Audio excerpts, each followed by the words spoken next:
Hello friends, आपका स्वागत है हमारे यूट्यूब चैनल बिहार ट्रिक की क्लासेस पर। तो दोस्तों, जैसा कि आपको पता है कि बिहार एसएससी सीजीएल थर्ड का एग्ज़ाम डेट है जो आगे बढ़ चुका है, यानी कि 23 और 24 दिसंबर को हो चुका है, जिससे हमें तैयारी करने के लिए और भी ज़्यादा समय मिला है। तो इस टाइम को हमें सही डायरेक्शन में यूज़ करना है। इसके रिगार्डिंग मैंने ये सीरीज़ शुरू किया है, जिसमें आपको पता है कि बिहार एसएससी में 25 क्वेश्चन साइंस के आने वाले हैं। जी 25 क्वेश्चन और एक क्वेश्चन 1 नंबर का है, यानी कि 100 नंबर के क्वेश्चन हैं, जो कि रिजल्ट में बहुत बड़ा योगदान देने वाले हैं। तो इसके रिगार्डिंग हम साइंस के कुछ हर दिन 20 इम्पॉर्टेंट क्वेश्चंस डिस्कस करेंगे, जिन्हें देखकर आपको लगेगा कि इस तरह के क्वेश्चंस एग्ज़ाम में हूबहू मिल जाएंगे या अच्छे क्वेश्चंस होंगे। वो मेरे कहने का मतलब ये है। तो चलिए दोस्तों, ज़्यादा समय ना लेते हुए हम शुरू करते हैं आज के पहले क्वेश्चन से। हमारा पहला क्वेश्चन है, नाभिकीय रिएक्टर में भारी जल D2O का प्रयोग क्यों किया जाता है? कोई भी ऑप्शन नहीं है, देख रहे हैं दोस्तों, इसका डायरेक्ट हम आंसर बताएंगे। नाभिकीय रिएक्टर में भारी जल D2O का प्रयोग क्यों किया जाता है? तो इसका सही आंसर हो जाएगा न्यूट्रॉनों की गति को कम करने के लिए। क्या हो जाएगा इसका सही आंसर? न्यूट्रॉन की स्पीड जो है उसको डिक्रीज करने के लिए। पहला हो जाएगा। दूसरा क्वेश्चन है, ट्रांस यूरेनियम तत्व का संश्लेषण किसके द्वारा किया जाता है? ट्रांस यूरेनियम तत्व किसके द्वारा किया जाता है लिख दिया मैंने, किसके द्वारा किया गया है होना चाहिए, यहाँ पे करेक्ट कर लीजिएगा। ये नहीं होगा, किया गया है, किया गया है, यानी कि हमें व्यक्ति का नाम बताना है। तो उनका नाम है ग्लेन टी सीबोर्ग। क्या है उनका नाम? है ग्लेन टी सीबोर्ग। दोबारा से रिपीट करता हूँ, ट्रांस यूरेनियम तत्व का संश्लेषण सबसे पहले ग्लेन टी सीबोर्ग ने किया था। Glenn T Seaborg. ठीक है दोस्तों। तीसरा क्वेश्चन है, हाइड्रोजन बम सिद्धांत पर कार्य किस सिद्धांत पर कार्य करता है? ये तो सबको पता होगा। हाइड्रोजन बम नाभिकीय संलयन पर काम करता है, पर कौन सा नाभिकीय संलयन, नियंत्रित या अनियंत्रित? तो इसका करेक्ट आंसर हो जाएगा अनियंत्रित हाइड्रोजन। इसका हो जाएगा अनियंत्रित नाभिकीय संलयन। नाभिकीय संलयन भी दो प्रकार के होते हैं, नियंत्रित और अनियंत्रित। तो इसका हो जाएगा अनियंत्रित संलयन।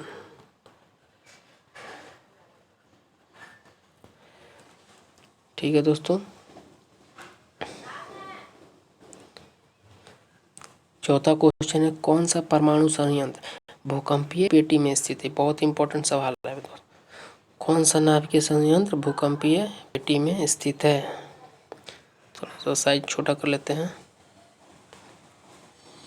भूकंपीय पेटी में स्थित है,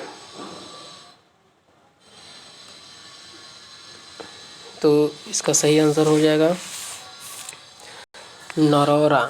नरौरा परमाणु संयंत्र के बारे में आप सभी को पता होगा, नरौरा हो जाएगा।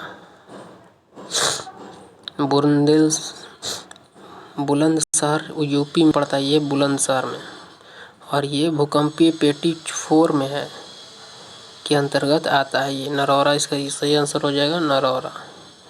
ठीक है दोस्तों। पांचवा क्वेश्चन है, साइक्लोट्रॉन को त्वरित करने वाले अणु को क्या कहते हैं?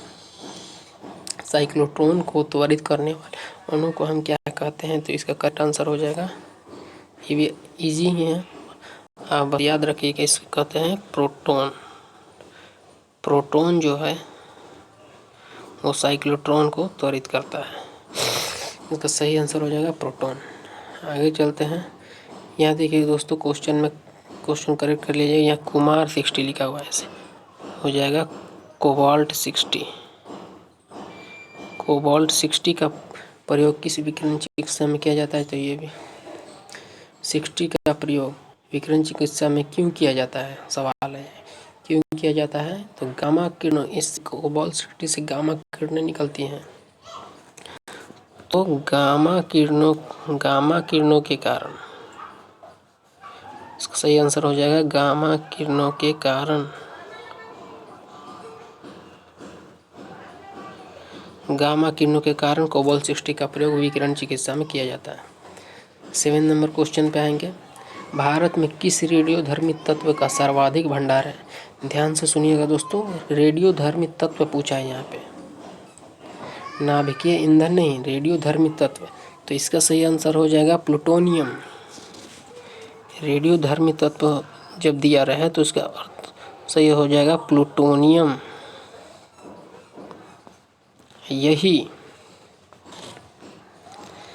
यही अगर लिखा रहे नाभिकीय ईंधन लिखा रहे तो फिर इसका सही आंसर हो जाएगा थोरियम।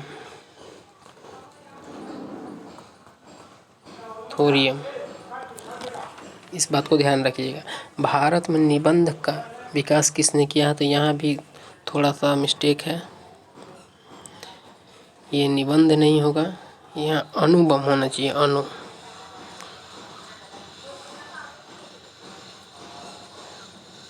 क्वेश्चन टाइप करने में एरर हो गया। अणुबम का विकास किसने किया? भारत में पूछ रहा है, विश्व में नहीं पूछ रहा, ठीक है। तो इसका सही आंसर हो जाएगा,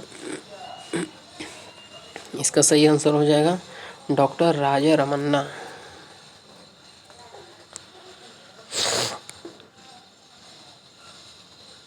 डॉक्टर राजा रमन्ना, ठीक है, याद रखिएगा, doctor Raja Ramanna. 9 number question है, हाइड्रोकार्बन विजन 2025 किससे संबंधित है? देखिएगा दोस्तों, ये भी काफ़ी इम्पोर्टेंट सवाल है। हाइड्रोकार्बन विजन 2025, हाइड्रोकार्बन विजन 2025 किससे संबंधित है? तो हाइड्रोकार्बन से आप ये मत समझ लीजिएगा हाइड्रोजन या फिर कार्बन, इसका मेन मोटिव है पेट्रोलियम उत्पादों के संरक्षण से। तो ये क्या है? पेट्रोलियम उत्पाद संरक्षण, ठीक है, पेट्रोलियम उत्पादों के संरक्षण से।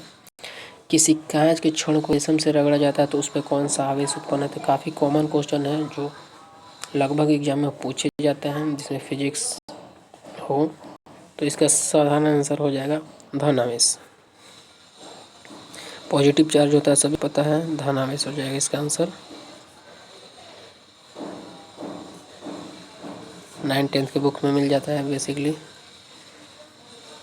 आगे देखते हैं, बोलोमीटर का प्रयोग किसे मापने में किया जाता है? ये भी काफ़ी अच्छा क्वेश्चन है। तो बोलोमीटर का आपको याद रखना है, ऊष्मीय विकिरण को मापने में किया जाता है इसका उपयोग। ऊष्मीय विकिरण। 12 नंबर क्वेश्चन है, प्लास्टिक का गलनांक कितना होता है? तो प्लास्टिक का जो गलनांक होता है वो होता है -40 डिग्री सेंटीग्रेड। याद करना है इसको, -40 डिग्री सेंटीग्रेड, -40 डिग्री सेंटीग्रेड 2-3 बार बोलेंगे तो याद हो जाएगा। 13 नंबर है, पृष्ठीय क्षेत्रफल घटने पर दाब पर क्या प्रभाव पड़ता है? तो इसका भी कॉमन ही क्वेश्चन है, ये भी 10th 11th की बुक में मिलता है। पृष्ठीय क्षेत्रफल घटने पर, तो अगर क्षेत्रफल घट रहा है, एरिया कम हो रहा है, तो प्रेशर बढ़ेगा, ठीक है। तो क्षेत्रफल घटने पर दाब क्या होगा? बढ़ेगा, ठीक है।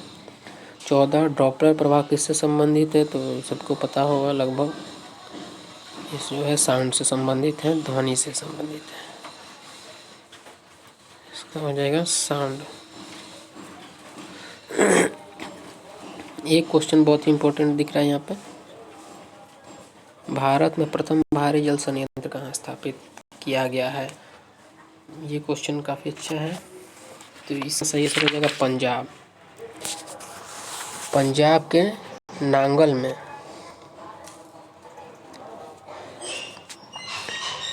इसका हो जाएगा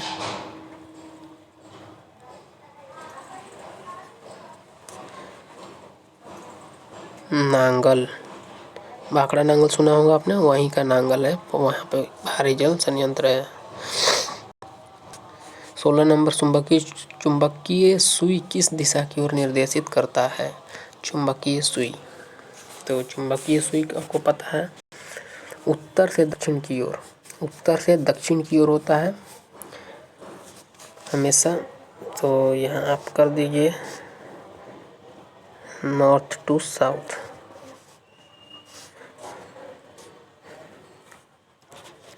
कृत्रिम उपग्रह पृथ्वी से स्पष्ट रूप से क्यों ट्रैक किया जा सकता है? तो ये भी हमें आपको पता है डॉपलर प्रभाव के कारण ही होता है, तो इसका आंसर हो जाएगा Doppler, due to Doppler's effect, Doppler प्रभाव के कारण। इसका भी आंसर डॉपलर प्रभाव हो जाएगा। 18 नंबर क्वेश्चन है, पदार्थ के संवेग और वेग के अनुपात में किस भौतिक राशि को प्रदर्शित किया जाता है? तो आपको पता है इन दोनों में एक ही भौतिक राशि जो कॉमन है वो है द्रव्यमान, यानी कि मास। मास हमेशा संरक्षित रहता है, तो इसका भी करेक्ट आंसर हो जाएगा मास कि द्रव्यमान। द्रव्यमान नहीं चेंज होता है, इसलिए द्रव्यमान हो। हवा में वाष्प का घनत्व कितना होता है? देखिए ये भी क्वेश्चन अच्छा है। हवा में वाष्प का घनत्व होता है, डाटा याद रख लीजिएगा, 14.4 ग्राम, 14.4 ग्राम होता है। यदि 20 नंबर क्वेश्चन हमारा लास्ट क्वेश्चन है, यदि तांबे के तार को दोगुना बढ़ा दिया जाए तो उसका प्रतिरोध कितना हो जाएगा? और तांबे के तार को दोगुना बढ़ा दिया तो प्रतिरोध कितना होगा? लंबाई को हम बढ़ा रहे हैं, लंबाई को बढ़ाएंगे तो इजी हो जाएगा 4 गुना। इसका आंसर होगा 4 गुना हो जाएगा उसका, ठीक है। तार की लंबाई को बढ़ाएंगे तो उतना ही ज़्यादा इसका विरोध बढ़ेगा उसके स्क्वायर को में, उसको स्क्वायर का टर्म में। तो ये होता है L = R²। अगर ये 2 आएगा तो ये 2 का स्क्वायर हो जाएगा, 4 हो जाएगा, ठीक है। तो बस इस वीडियो में इतना ही था। अगर वीडियो पसंद आए और आपको इस तरह के वीडियो चाहिए तो कमेंट करें, पसंद आए तो लाइक करें और सब्सक्राइब करें। धन्यवाद।